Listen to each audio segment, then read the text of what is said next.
terkait dengan tamyu yang sifatnya sementara ring Bali kentana. Niki biasanya seminggu ataukah mungkin 10 hari. Niki juga apakah tamyu ini juga diatur pada pararem yang berlaku di Bali niki?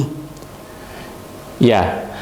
Jadi krama tamyu termasuk krama desa adat pun semua diatur dalam pararem itu. Tidak ada yang terkecuali, semua diatur karena memang mengapa semuanya diatur dalam pararem? Karena kita kan membuat kasukertan di desa adat. Kasukertan di desa adat itu, terutama kasukertan di pawongannya itu meliputi seluruh orang yang ada di sana. Apakah kramawan, kramo tamyu semua, semua diatur di sana dalam pararem itu. Demikian ya. Suksama nika. Niki malih niki pertanyaan titiang niki terkait dengan kode etiknya niki jero pendesa niki dalam melaksanakan dudukan. Nah, ini seperti napi niki kode etiknya jero pendesa. Kode etik dalam melaksanakan dudukan niki. Nah, ini penting ini. Kode etik dalam dudukan harus diperhatikan dengan baik oleh kita semua, bahwa desa adat desa adat tidak boleh memungut dudukan kepada siswa atau mahasiswa. Itu jangan tuh. Nika tanda dos. Tidak boleh. Aturannya dari MDA sudah tidak membolehkan itu. Niki alasannya napi niki. Alasannya kenapa niki kalau siswa tidak dipungut dudukan seperti ini ke. Tentu anunya tadi kan kode etik. Tentu kurang etis kita. Anak-anak yang sedang mengikuti pembelajaran kuliah, kita justru harus mendorong, itulah bentuk partisipasi, itu kearifan lokal desa adat di Bali, bahwa kita betul-betul concern memperhatikan masalah pendidikan. Jadi kita ikut mendorong kramo kita, anak-anak kita untuk berpendidikan dengan baik, dengan cara tanpa membebani mereka. Ya. Itu yang satu. Yang kedua, desa adat itu dalam dudukan harus membekali petugas yang ditugaskan untuk memungut dudukan tersebut, tidak harus memakai identitas. Apa identitasnya? Apakah name tag atau pakaiannya, ciri-ciri bahwa itu adalah petugas untuk mengut dudukan. Jangan sampai nanti dudukan dipungut oleh orang yang tidak berhak, tidak diberikan tugas untuk itu memungut dudukan. Ini sering terjadi. Sifatnya liar seperti ini kan. Akhirnya menjadi orang liar. Kalau tak ada pungutan liar, ini pemungut yang liar akhirnya. Tuh. Kemudian petugas yang didudukan ini harus juga, tadi kan harus membawa surat tugas. Surat tugas ada, identitas mereka ada, kemudian mereka pula, para pemungut dudukan ini harus bersifat yang simpatik, menampilkan diri yang simpatik. Niki tujuannya napi niki jero pendesa. Begini ya. Kenapa harus simpatik seperti ini kan? Begini. Dulu sering di media kan, di media sosial viral ini bahkan, bahwa ada petugas dudukan itu bertengkar karena memungut dudukan di tempat kos. Yang kos ini orang yang bukan dari Bali. Mereka belum paham betul tentang dudukan itu kemana. Adat budaya kita belum diketahui dengan baik. terjadilah pertengkaran di sana. Kemudian pertengkaran ini direkam, disebarkan ke media sosial. Akhirnya ditanggapi secara berbeda oleh masyarakat. Bocok niki kenahna. Bali itu bocok di ruang publik, di media sosial ini. Kita tentu tidak ingin seperti itu. Kita ingin Bali biar kelihatan simpatik gitu. Simpatik, dan sopan santun harus tetap dijaga dengan baik. Tuh, kemudian itu kan kode etik yang di anu tadi kan. Satu tadi sekolah jangan. Kedua tadi apa namanya harus bawa surat tugas dan identitas. Ketiga harus simpatik tadi. Yang keempat yang anu niki. Kode etik yang keempat adalah kalau di wilayah desa adatnya ada investor gitu, investor yang akan berusaha di sana, menanam investnya di sana di wilayah desa adat, sebaiknya memang harus proaktif berjuru, benesenya mengundang mereka untuk diajak bicara terkait dengan program dudukan itu, sehingga mereka mengerti. Jadi selain dudukan, kalau bagus cara kita menyampaikan, lembaganya pun akan bisa mempunyai. Dan punya ini terkadang kalau baik cara kita menarik hati, kita simpatik di depan investor ini, punyanya bisa lebih besar dari dudukan itu sendiri. Jadi orangnya ini ya, orangnya. Kalau lembaganya itu kan tidak kena dudukan. Orangnya, lembaganya yang kena adalah punya. Punya artinya pemberian yang setulus ikhlas. Tulus itu ikhlas. Tidak ada besaran yang ditentukan, tidak ada kapan harus mempunyai, tidak ada. Kalau dudukan kan ada, besarannya sudah ditentukan, kapannya juga sudah ditentukan. Begitu nih ya. Nah niki jero bendesa terkait dengan punya niki. Nah punya yang sudah diberikan oleh investor, anggap seperti niki jero bendesa. Nah niki tentunya punya niki diperuntukkan untuk sesuai dengan peruntukannya kan gantan nggih. Nah niki biasanya dipakai untuk napi mantan niki jero bendesa biasanya niki. Dipakai kas kah atau bagaimana niki? Inilah yang dipermasalahkan, yang menjadi bahan komplain Kramo Tamiu dan Tamiu. Mereka masih ragu-ragu. Benah sing punya raga anggona apa ia sendiri nganggon kan gitu. Itu yang terjadi. Oleh karena itu kita harus ada saluran, ada cara untuk menyampaikan, mengkomunikasikan hasil punya setelah dikumpulkan itu untuk apa saja. Nah, ini keampun.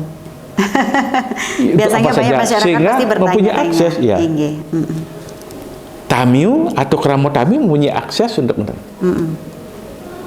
walaupun di awal sudah kita jelaskan pada saat memanggil mereka, pada saat mengundang gitu. Mengundang mereka itu sudah disampaikan. Ini ada program begini, pembangunan begini, perlu dana sekian, ini, mohon, nah kan gitu ya. Begitu. Itu tentang penggunaan punya. Niki jero bendesa, niki waktunya talar niki sampun menipis. Mungkin niki pertanyaan terakhir mungkin niki. Nah, untuk tahapan penyuratan pararam niki. Nah, kalau mungkin niki sudah sampai tahapan mana niki jero bendesa? Nggih, kalau pararam di desa-desa adat iki semestinya sudah selesai untuk seluruh desa adat, tapi kenyataannya sampai sekarang masih lebih banyak desa adat yang membuat perarem. Biasanya perarem itu oleh desa adat dibuat pada saat diperlukan gitu. Semestinya membuat perarem, terutama yang terkait dengan dudukan sebelum ada masalah. Jangan sampai seperti yang sudah viral kemarin, kita sudah sama-sama ketahui masalah pungutan itu, karena memang belum dipayungi oleh perarem, akhirnya ya kena masalah akhirnya. Ada susah untuk dibela gitu misalnya.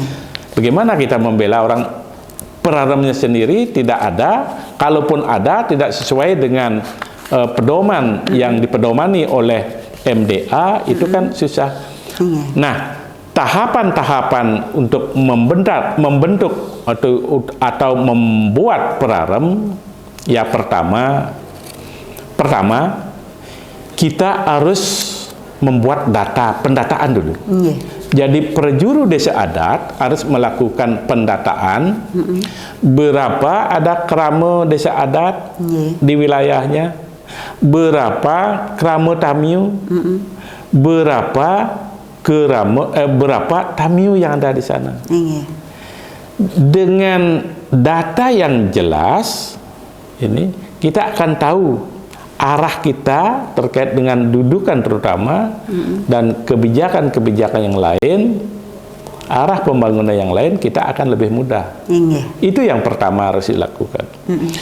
Kemudian berikutnya adalah yang kedua, kita mengundang, mendatangkan kerama kita seluruhnya, kerama desa adat, kerama tamiu diundang, termasuk lembaga-lembaga yang ada.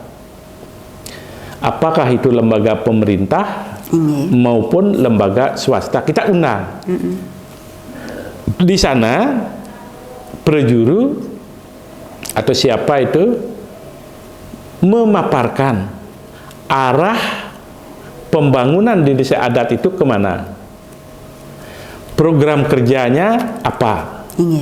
Kemudian program kerja ini perlu biaya berapa. Kemudian di mana saja sumber pendanaannya. Kalau sumber pendanaan desa adat kan sudah ada. Ada sumber pendanaannya dari pendapatan asli desa adat. Ada pula pendapatan dari hibah yang memang wajib itu dianggarkan oleh pemerintah provinsi. Kemudian ada pula dana lain-lain yang sah. Dana lain-lain yang sah ini adalah ini dudukan ini. Ini termasuk golongan dana lain-lain yang sah. Tentunya. Jadi setelah diajak komunikasi, semua warga masyarakat, kerama desa adat, kerama tamiu diajak komunikasi. Di sana lalu antara lain juga disampaikan tentang dudukan, disampaikan tentang sumber-sumber yang lain, apakah punya dan yang lain. Ini adalah untuk membangkitkan semangat partisipasi dari semua komponen masyarakat di desa adat itu. Nah, setelah itu kemudian baru berikutnya kita menyusun perarem kasukertan kerama. Kan sudah sampai di sana susun. Setelah perarem itu tersusun draft ini, ya kita berikutnya ya diperiksakan, diverifikasi.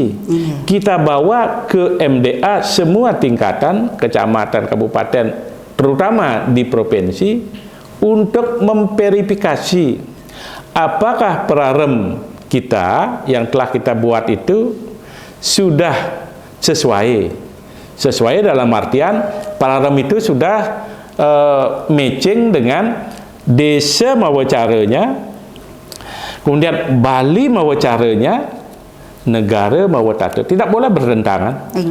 kita tidak boleh bersikukuh hanya menggunakan desa mawa cara dalam pembuatan praram dudukan. Ini riskan sekali. Harus diverifikasi oleh MDA provinsi. Apakah sudah sesuai? Sebab MDA provinsi kan yang diberi wewenang untuk membuat standar jenis dan standar dudukan. Kita harus selalu berpedoman itu. Nah, kemudian dalam pembuatan setelah beberapa kali konsultasi gitu, tergantung praram yang dibikin oleh desa adat itu, kalau cekatan mereka mungkin sekali dua kali selesai, tapi kalau mereka kurang cekatan, istilah Balinya tidak pada barat gitu, tidak semangat, ya akan lama, beberapa kali, bahkan mungkin 10 kali itu baru akan selesai. Nah, oleh karena itu, setelah praramnya ini diverifikasi dan dinyatakan sudah lolos benar, baru praram itu disobiahan, disahkan di Paruman Desa Adat. Jadi di sana di Paruman Desa Adat disahkan di sana oleh Paruman, berarti seluruh komponen masyarakat hadir di sana. Setelah sah itu baru nanti dikirim ke Dinas Pemajuan Masyarakat Adat untuk mendapatkan registrasi, nomor registrasi. Jadi kalau sudah mendapatkan nomor registrasi, sah sudah. Sah sudah sobiah malih ke desa adat. Ini sudah clear, praramnya sudah selesai itu. Nah, ini sekaligus untuk mengkanter tadi kan ada komplain tidak sesuai dengan aturan yang ada. Ini pungutan liar. Kita kan sekarang sudah ngerti bahwa itu sudah diverifikasi oleh MDA, bahwa itu negara sudah mengakui praram kita. Jadi tidak ada kekhawatiran bagi pihak-pihak tertentu bahwa itu adalah pungutan liar. Jadi desa adat maupun prajurunya nanti tidak terlibat dalam apa yang namanya pungli itu, kasus hukum itu. Jadi sekian anunya tahapan-tahapan pembuatan praram. Sekali lagi, khusus untuk praram duduk Kasuketan Kramo ini harus mengacu kepada pedoman yang telah dibuat oleh MDA. Jangan sampai ada nanti prajuru Kramo itu yang terantuk masalah hukum nanti. Demikian ya. Inggih, seksama niki jero pendesa. Nah, niki berhubung waktunya sampun menipis pisan niki. Sedurung closing mungkin wenten jagi disampaikan niki majang ring masyarakat ngenten nggih terkait dengan pararam inggih durus niki jero pendesa. Nggih, ring sawitra RPKB sana banget orang yang titiang mapengabdi kan. Ring para pengelingsir sarang sami, ring desa adat, ring dijaya magenah, ngiring digelis karyanin praram Kasukertan Kramo puniki mangne nenten kasep tangkis. Disampune wenten pikobot wawu ngaryanin kasep tangkis. Nike pengabdin titiang iya ning wenten puniki ring sejeronin komplain keberatan di sejeronin ngemargiang dudukan puniki tepasin antuk penepas sana wenten ring praram punike. Yen wenten pacang komplain paling tidak 7 hari mangga sampun wenten napi wastane penyawis saking prajuru desa adat yen pitung rahina nenten sida antuk nyawis utawi nenten kecawis nike sang pelapor sampun dados mengajukan ke MDA di semua tingkatan kenten nih ya. Inggih. Iki suksema aturan titiang niki majeng ring jero bende samadya niki sampun akeh pisan dipaparkan di wau niki terkait pararem kasukertan krama kinten nggih sampun dijelaskan panjang lebar tahapan-tahapan taler niki kode etiknya taler kinten aturan-aturan seperti niki penting pisan niki ring masyarakat mangde trepti kinten nggih jagat Bali khususnya jagat Bangli niki nggih suksema malih pisan aturan titiang majeng ring jero bende samadya niki sanes sampun rawuh ring studio siar RPKB FM Bangli. Inggih sawitra RPKB FM Bangli dewa sampun dialog interaktif titiang kesarengin Bapak I Ketut Kayane selaku narasumber titiang ring lainna sane mangkin selaku jero bende samadya taler niki Ketua MDA Bangli sampun hadir ring studio sampun banyak memaparkan niki apakah itu pararem de krama kenten nggih sampun akeh dipaparkan tadi mudah-mudahan niki bermanfaat majeng ring sawitra RPKB FM Bangli ring dijeje pada megena.